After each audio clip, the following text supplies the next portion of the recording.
Cette émission vous est proposée par BPI.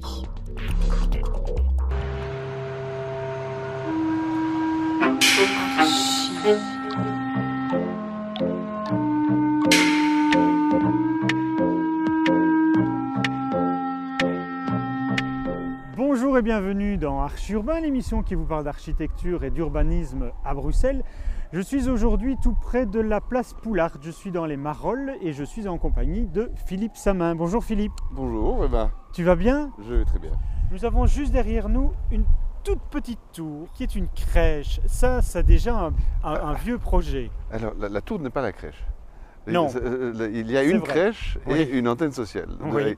ils ont deux fonctions qui n'ont en fait rien à voir l'une avec l'autre, mais l'exécuté du territoire disponible a fait que le CPS a demandé d'essayer de combiner ces deux deux programmes fonctions. sur un terrain. Et ce que nous avons fait en suivant avec la crèche la limite précise du terrain, ce qui fait que la crèche ondule gentiment vers un futur parc. Alors, donc il y a quoi? Il y a quoi dans ce bâtiment? Il y a ce qu'on voit à front de rue, ce que j'ai appelé cette petite tour, Oui. qui est donc quoi, le CPS ou, Alors, c'est une petite tour qui est destinée à recevoir les personnes qui ont besoin d'un conseil, d'un assistant, une assistante sociale. Et donc, c'est Oui. au fond un peu l'inverse d'une tour de banque. C'est une tour pour les gens qui ont des besoins sociaux, si vous voulez. C'est ça. Et c'est l'idée de base, hein, c'est ça. de faire quelque chose très respectueux pour eux. Et donc, par niveau, il y a deux bureaux, un petit espace d'attente, un sanitaire, un escalier, un ascenseur. Et c'est tout. Et alors par contre, à l'arrière, en intérieur d'îlot, on pourrait dire, on a une crèche qui est extrêmement lumineuse et très ludique pour les enfants, je trouve. Ah ben merci, c'était l'objectif. C'était très amusant. C'est pas la première crèche que j'ai eu la joie de dessiner, mais c'est un programme magnifique, quoi. Alors, on Oui. imagine en dessinant ces petits bonshommes qui se mettent en éveil. Et puis bon, comme moi j'ai eu 5 petits bonshommes aussi, j'ai quand même Ouais. plus que des vagues idées de savoir quoi. Quelles sont leurs attentes, Ouais, qu'est-ce qu'ils veulent. Exactement, donc ça grimpe partout, ça se balade partout, et il faut surtout que ce soit possible en toute sécurité. Et donc le terrain étant petit, la crèche occupant l'ensemble du terrain, Oui. il a bien fallu mettre le jardin sur le toit. En fait, le jardin, c'est plutôt une grande terrasse, et ça a été un élément important dans la composition. Donc le plan se développe un peu comme un piano à queue ramassé. Les chambres, enfin, les Oui. lieux de séjour Oui, de ces mouflets sont complètement vitrés. Donc, il n'y a aucun mur qui n'est pas vitré, donc on a dû absorber acoustiquement au plafond. C'est vrai, ils auront bientôt une belle vue sur le parc dont on parlera tout Oui. à l'heure. Des vitres avec des éléments en acier, mais très importants pour la structure. Donc en effet, comme je voulais, alors on peut se dire tout vitré comme il y va. L'objectif était, parce que je me rappelle de mes mots à moi, de leur donner la perspective. Oui, Rien n'est pire que de mettre un bébé dans un espace entre quatre murs, oui. hein, sauf à le promener régulièrement. Mais là, comme ils sont dans une crèche par définition, ils y sont pour quelques heures. Et donc j'étais préoccupé qu'ils aient cette espèce de vision libre. Donc d'un côté vers le futur jardin qu'on attend avec impatience, et de l'autre côté sur un dispositif amusant qui est une rampe dans une cage qui monte en pente douce, moins de 5%, oui, qui après 3 longs périples aboutit oui. sur la fameuse terrasse. Et ce qui crée un puits de lumière. Tu feras j'espère que tu pourras faire des photos de l'intérieur. On va voir des images Oui. à l'intérieur avec Oui. du beau temps. Exactement, mais tu vas voir, cette lumière éclabousse, scintille partout. Et pour forcer le trait, les parties opaques entrent fatalement la vitre et puis la terrasse. Il y a bien un plancher et Oui, un peu oui, une bande oui, opaque. oui, oui. Et toutes ces bandes opaques, je les équipais de miroirs. C'est un tic assez fréquent chez moi. Mais en mettant ces miroirs, si tu veux, ça Mais dilate encore plus. C'est pas ça la qui lumière. reflète la lumière. Oui, c'est en effet.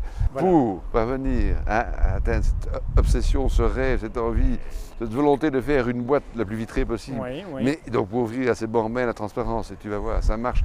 J'en ai vu aucun malheureux, hein, et au contraire. Quoi.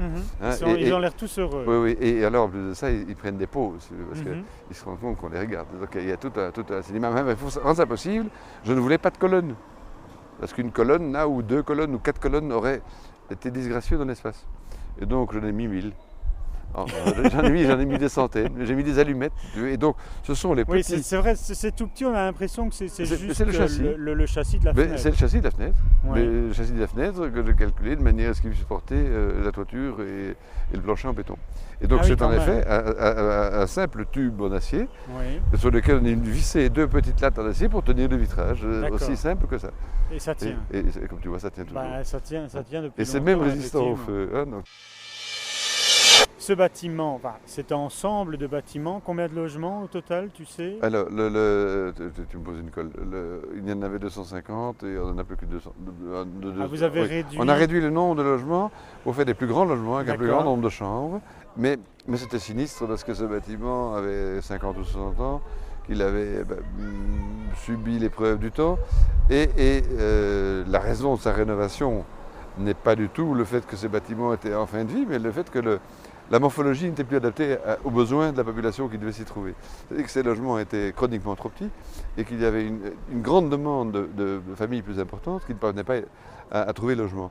Et donc le CPS de Bruxelles a tenu à augmenter son offre de grands logements. Et donc voilà. Du coup, on a diminué un peu les logements. Tu y as apporté une chose extrêmement visible dans ces logements qui sont les terrasses. Oui. On ne peut pas les louper. Les cages, quoi. Les cages. Disons carrément les cages. Tu appelles ça des cages? Mais non, qu'est-ce que j'ai pas entendu? Donc ces logements étaient trop petits. Bien, on a déjà réduit leur nombre en redistribuant les pièces. Mais même en faisant ça, oui, donc en ajoutant des chambres, tu peux te rendre compte que la pièce de séjour, si elle ne change pas de proportion, devient hors proportion. Ouais. Et comme mes confrères de l'Équerre avaient très bien proportionné ça, je trouvais devant un problème délicat. Dit comment ajouter des chambres et comment agrandir le living. Ouais. Et si on avançait la façade. Et donc on a vampirisé, intégré les terrasses qui étaient extérieures et qui étaient de surcroît des ponts thermiques très préoccupants. Et donc on a remis la façade à l'extérieur des terrasses. Du coup il n'y avait plus de terrasses. Des anciennes terrasses. Des anciennes terrasses. Donc du coup il n'y avait plus de terrasses. Mais du coup on avait des beaux grands livings et j'ai assisté à une réunion de chantier il y a quelques mois en me disant je viendrais bien vivre ici. Non, c'est des très beaux logements. De beaux appartements sans terrasse qui sont quand même orientés plein sud. Exactement. C'est un peu bête. Oui, ça on n'en a pas fait. Donc, ce qui me frappait, c'est combien de terrasses avaient des proportions inutilisables. Ah, ça c'est vrai. Ça j'ai souvent vu en 200 émissions d'Archi Urbain. Des terrasses parce qu'on se dit on va faire une petite terrasse, hein. Mais en fait on sait juste se mettre dessus et on ne sait pas mettre de table ni rien. Alors, tu les as disproportionnés. Oui, je les ai reproportionnés. Hein, donc, je me dis mais quelle était la surface autorisée? Et puis c'était pas grand chose parce que en fait en règle générale tu as une terrasse qui fait 1 mètre sur 4 mètres, c'est 4 mètres carrés. Mais sur 4 mètres carrés, 2 sur 2 ça aurait marché aussi mais c'est un peu petit. Surtout pour une famille, imagine s'il y a 5 gosses, il faut au moins pouvoir manger tout autour d'une table. Et donc, donc elles font combien ici? Elles font 3 mètres sur 3. Mais c'est beaucoup plus utilisable. C'est 9 mètres carrés. Mais donc du coup, 9 mètres carrés, c'est un appartement à Paris. Hein. Oui, d'accord. À Tokyo aussi, oui. Mais donc du coup, oui, c'est peut-être un peu plus cher, mais c'est surtout sur la route, sur le trottoir. Attends, laisse-moi terminer d'abord l'histoire des... Donc, c'est pas seulement 3 sur 3 en plan. C'est aussi 3 sur 3 en élévation, donc c'est un cube, ce sont des vrais cubes. De manière à donner, elle a l'idée dès le départ, et je ne suis pas parvenu à convaincre l'urbanisme, c'était de faire toutes les parois en tôle perforée. Donc je te parlais des tôles perforées, suis-je bête, c'est un très bel exemple, ça. Tu vois bien que c'est transparent. Et ce qui est gai avec ces tôles perforées, c'est que c'est moins transparent de l'extérieur vers l'intérieur, et c'est beaucoup plus de l'intérieur. Donc tu as une position d'observateur sur ta terrasse, ce qui est agréable. Et ça aurait encore été beaucoup mieux si on m'avait laissé faire, c'est-à-dire faire l'ensemble des faces perforées avec des panneaux pivotants.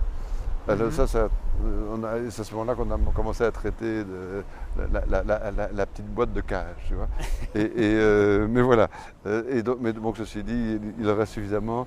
Et donc, oui, une des autres idées était évidemment d'avoir un plafond perforé, pas étanche, mais qui était destiné, tu as vu certains en jouissent, à accrocher des plantes, à accrocher une bougie, accrocher un vélo. Ce qu'ils font. Oui, ce qu'ils font.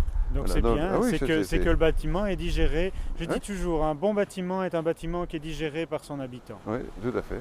Ah oui, non, c'est très gai. Et de ce qu'on me dit, en espérant qu'on ne me demande pas ce que je ne crois pas, les habitants sont heureux, c'est quand même essentiel. Et sont demandeurs.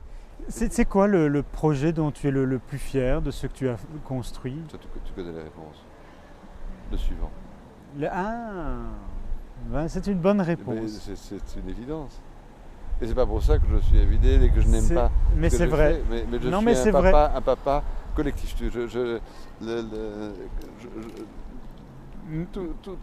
J'ai la même tendresse pour tout ce que j'ai fait et la même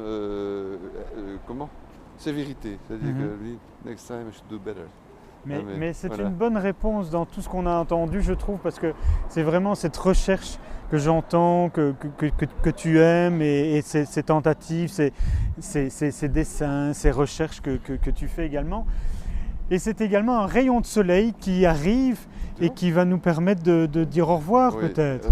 Rien n'essaie d'espérer pour entreprendre. We have vrai. done it. Yeah. Philippe, je te remercie donc pour Mais- ces nombreuses explications. J'espère qu'on se reverra avant 6 ans. Écoute, tu es le bienvenu. Le café est bon, il y a une place de parking. Donc, C'est vrai. Viens un jour au bureau pour que je te montre l'effervescence amusante qui s'y déroule. C'est vrai, je vais faire ça. Nous, Et tu n'es pas obligé de venir, prenons tu peux venir avec rendez-vous. ta caméra aussi, mais tu peux même venir Je peux sans venir, ta- je sans peux ta venir caméra. sans caméra. Bon, Voilà. alors on verra si Ouais. je viens ou pas avec caméra ou pas. Voilà.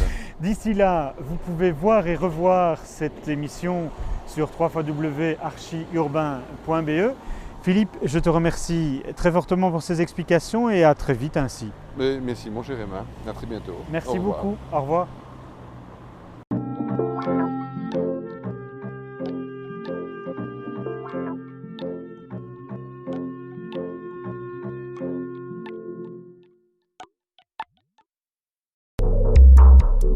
Cette émission vous a été proposée par BPI.